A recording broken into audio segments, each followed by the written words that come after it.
السميع العليم من الشيطان الرجيم من حمزه ونفخه ونفسه بسم اللہ الرحمن الرحیم۔ آج کا ہمارا سبق تفسیر سورۃ الطور کی آیت نمبر 41 سے لے کے 49 تک ہے۔ سورۃ الطور کا آج ہمارا آخری سبق ہے۔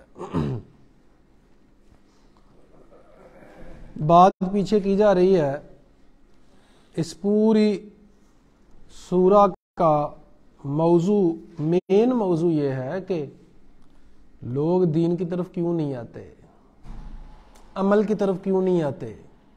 تو اس کی کئی ایک وجوہات بیان کی جا رہی ہیں۔ تو پچھلا جو ہمارا سبق تھا اس میں 40 نمبر آیت میں اللہ تعالیٰ نے فرمایا کہ اے نبی، کیا آپ ان سے پیسے مانگتے ہیں کہ تم نے مطلب کام کرو گے تو پھر پیسے بھی ساتھ ساتھ دینے ہیں؟ چونکہ کئی لوگ کنجوس ہوتے ہیں تو وہ مال نہیں خرچ کرنا چاہتے نا، تو اگر آپ پیسے ان سے مانگتے ہیں تو اس لیے نہیں وہ بات سنتے آپ کی۔ تو اس کے اوپر میں نے عرض کی تھی کہ کوئی دین پڑھنا چاہتا ہے آپ سے، کوئی دین سیکھنا چاہتا ہے، کوئی مسئلہ پوچھنا چاہتا ہے، کوئی چاہتا ہے کہ آپ ہمارے گاؤں میں آ کے مسجد میں آ کے تقریر کریں اور آپ مانگیں لاکھ روپیہ، تو یہ طریقہ درست نہیں ہے۔ مطلب پیسے مانگیں تو یہ طریقہ درست نہیں۔ امندہم الغیب فہم یکتبون، کیا ان کے پاس غیب ہے جو وہ لکھتے ہیں کہ ان کو خود ہی پتا، کہتے ہیں نہیں ہم ٹھیک کر رہے ہیں تو ہمیں وہ دیکھنے کی ضرورت نہیں ہے۔ ام یریدون کیدن، کیا وہ کچھ چال چلنا چاہتے ہیں؟ فالذین کفروا هم المکیدون، تو جو لوگ کافر ہیں اصل چال میں وہی آنے والے ہیں۔ جو چال چلیں گے نا اپنے خلاف ہی چلیں گے۔ جو آسمان پہ تھوکتا ہے نا تو اس کے منہ پہ ہی آ کے گرتا ہے۔ بعض دفعہ ایسا ہوتا ہے کہ انسان لوگوں کو اس میں نقصان پہنچانے کے لیے کوششیں کر رہا ہوتا ہے، مکر و فریب کر رہا ہوتا ہے، اور وہ اسی کے خلاف ہوتا ہے، خود ہی اپنے خلاف کر رہا ہوتا ہے۔ تو یہ جو کافر چالیں چلتے ہیں یہ اپنے ہی خلاف ہے۔ ام لہم الہ غیر اللہ، کیا اللہ کے علاوہ کوئی اور بھی الہ ہے ان کا؟ اللہ کے علاوہ کوئی، کیا اور بھی کوئی رب ہے ان کا حقیقی؟ سبحان اللہ عما یشرکون، پاک ہے اللہ وہ جو شریک ٹھہراتے ہیں، جو شریک بناتے ہیں۔ اس چیز سے اللہ پاک ہے، ماورا ہے۔ یہ جھوٹ بولتے ہیں کہ اللہ تعالیٰ نے مقرر کیا ہوا ہے، ہمیں مقرر کیا ہوا ہے، یا مثال کے طور پہ کسی کو اولاد درکار ہے تو وہ فلاں بت کے پاس جائے یا فلاں دربار پہ جائے یا فلاں کا نام لے، تو یہ سب جھوٹ ہے۔ سورۃ الزمر میں اللہ تعالیٰ فرماتے ہیں کہ یہ جو مشرکین مکہ ہیں یہ کہتے تھے ما نعبدہم الا لیقربونا الی اللہ زلفی، کہ ہم اللہ کی عبادت، حقیقی تو اللہ کی عبادت کرتے ہیں لیکن ان کی عبادت اس لیے کرتے ہیں کہ ہمیں اللہ کے قریب کر دیں۔ یعنی حقیقی اللہ کو وہ ایک ہی مانتے تھے، ایک ہی ہے، اصل رب ایک ہی ہے، لیکن اللہ نے اختیارات دیے ہوئے ہیں تھوڑے چھوٹے چھوٹے لوگوں کو، آگے جو اللہ کے بندے ہیں نا ان کو اختیارات دیے ہوئے ہیں اللہ تعالیٰ نے، مینیجر سسٹم بنایا ہوا ہے اللہ نے۔ تو حالانکہ اللہ کا تو کوئی مینیجر سسٹم نہیں ہے۔ اللہ تعالیٰ فرماتے ہیں ام لہم الہ غیر اللہ، کہ اللہ کے علاوہ انہوں نے اور بھی الہ بنا رکھے ہیں۔ سبحان اللہ عما یشرکون، پاک ہے رب جس کو جو وہ شریک ٹھہراتے ہیں۔ ان ساری چیزوں سے اللہ تعالیٰ پاک ہے۔ اچھا جی، وَإِن يَرَوْا كِسْفًا مِّنَ السَّمَاءِ سَاقِطًا، اگر وہ دیکھتے ہیں کسف من السماء، آسمان سے بادل جو گر رہا ہوتا ہے، جو نظر آ رہا ہوتا ہے کہ برس رہا ہے۔ بادل تو آپ لوگوں کو پتا ہے کہ جب ہم لوگ بادل دیکھتے ہیں آسمان پہ تو کوئی بھی جو کامن سینس رکھنے والا بندہ ہے تو کم از کم اندازہ لگا سکتا ہے کہ یہ بارش برسنے والے ہیں، بادل کے ویسے ہی ہیں، پتہ چل جاتا ہے نا، اندازہ ہو جاتا ہے۔ یعنی ایسے بادل دیکھتے ہیں جو اترنے والے ہوتے ہیں، تو کہتے ہیں سحاب مرکوم، بھئی طے بطے بادل ہیں، ہمیں بڑا فائدہ ہوگا، ہماری کھیتی کو بڑا فائدہ ہوگا۔ تو اب یہاں یہ کیوں بتایا جا رہا ہے کہ تم کہتے ہو کہ اللہ کے علاوہ کوئی اور بھی الہ ہے، حالانکہ بادل جو تمہیں دیے ہیں وہ اللہ نے دیے ہیں نا، اللہ کی طرف سے آتے ہیں، تو جتنی بھی نعمتیں ہیں وہ رب کی طرف سے ہیں، تو تم نام کسی اور کا لیتے ہو، اللہ کے علاوہ غیروں کا نام لیتے ہو۔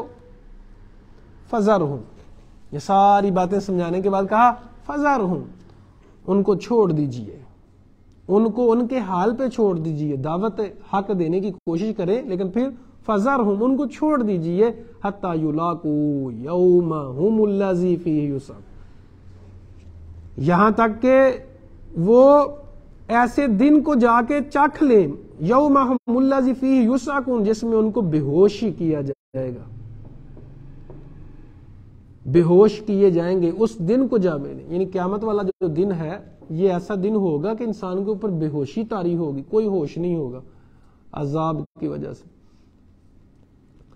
یوم لا یغنی عنہم کیدہم شیئا، جس دن کوئی کام نہیں آ سکے گا، ان کی چالیں جتنی چالیں چلی تھی نا انہوں نے، کوئی کام نہیں آ سکے گی، ولا ہم ینصرون، اور کسی کی بھی ذرا بھی مدد نہیں کی جائے گی، خصوصاً ان لوگوں کی۔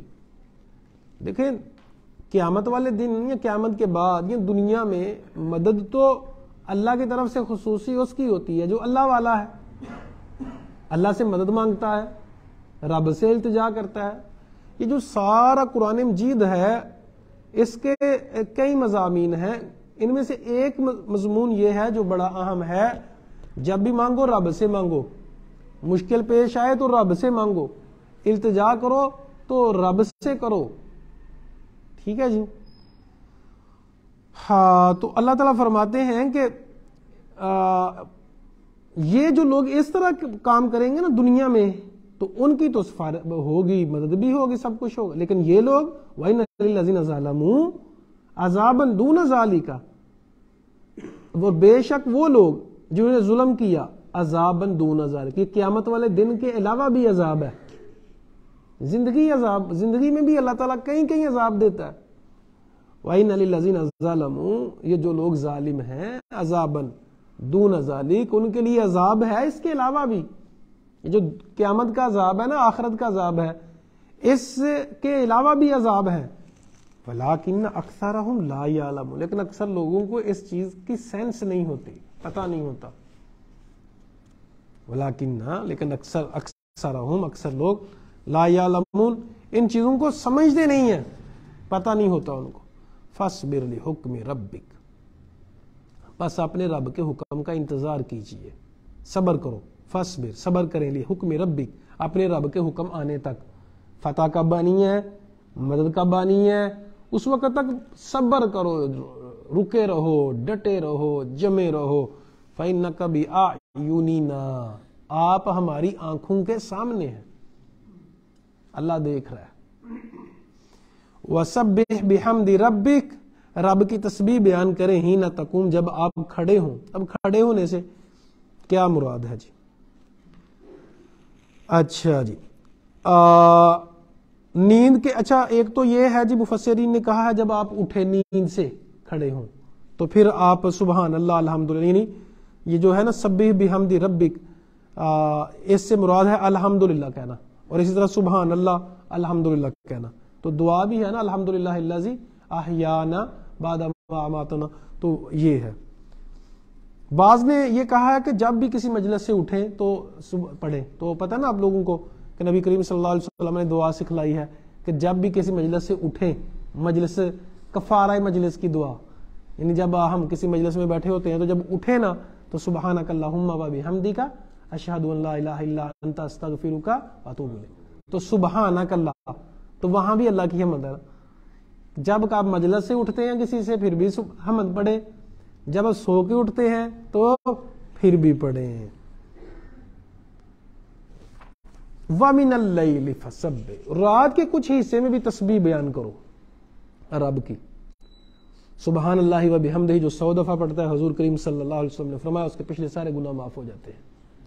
اور سبحان اللہ و بحمدہ، سبحان اللہ العظیم کہا کہ 2 کلمتان حبیبتان للرحمن، اللہ تعالیٰ کو 2 کلمے بڑے پسند ہیں، وزن میں بہت وزنی ہیں، زبان پہ بہت ہلکے ہیں، کیا ہیں؟ سبحان اللہ و بحمدہ، سبحان اللہ العظیم، وَإِدْبَارَ النُّجُومِ، اور ستاروں کے جانے کے بعد بھی، جب ستارے چلے جاتے ہیں، یہاں اس مراد ہے نماز فجر ہے. مفسرین نے سے یعنی ومن اللیل فسبحہ، اس سے مراد تہجد لی ہے، تہجد میں کثرت سے ذکر کرنا. تو وہ ادبار النجوم سے مراد فجر لی ہے کہ یہ فجر مراد ہے.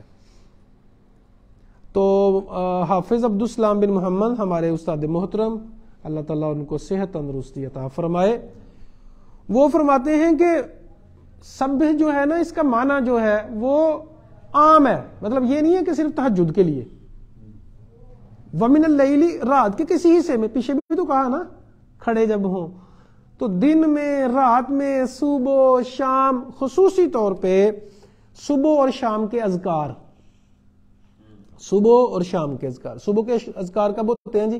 سورج طلوع ہونے سے پہلے پہلے پڑھ لیں تو اچھی بات ہے، مطلب یہی ہے نا، صبح یعنی فجر کی نماز پڑھی تو سورج طلوع ہونے تک ذکر کرتے رہے، اللہ اللہ کرتے رہے. اسی طرح عصر کے بعد، جو عصر کا بعد قرب غروب آفتاب ہے، تو اس وقت آفتاب غروب ہونے سے، سورج غروب ہونے سے پہلے پہلے آپ ذکر کر لیں تو یہ اچھا ٹائم ہے. تو کچھ لیٹ بھی ہو جائے تو کوئی مسئلہ نہیں، لیکن یہ جو ٹائم ہے یہ ایک زیادہ فضیلت والا ٹائم ہے، لیکن ذکر تو آپ کسی بھی وقت کر سکتے ہیں. یہ تھا جی آج کا ہمارا سبق. الحمدللہ سورۃ طور کا ہمارا درس مکمل ہوا. کل انشاءاللہ ہم سورۃ النجم پڑھیں گے. اللہ تعالیٰ سے دعا ہے اللہ حق بات کو سمجھ کے اس پر عمل کرنے کی توفیق عطا فرمائے. اقول قولی ھذا استغفر اللہ لی ولکم ولسائر المسلمین.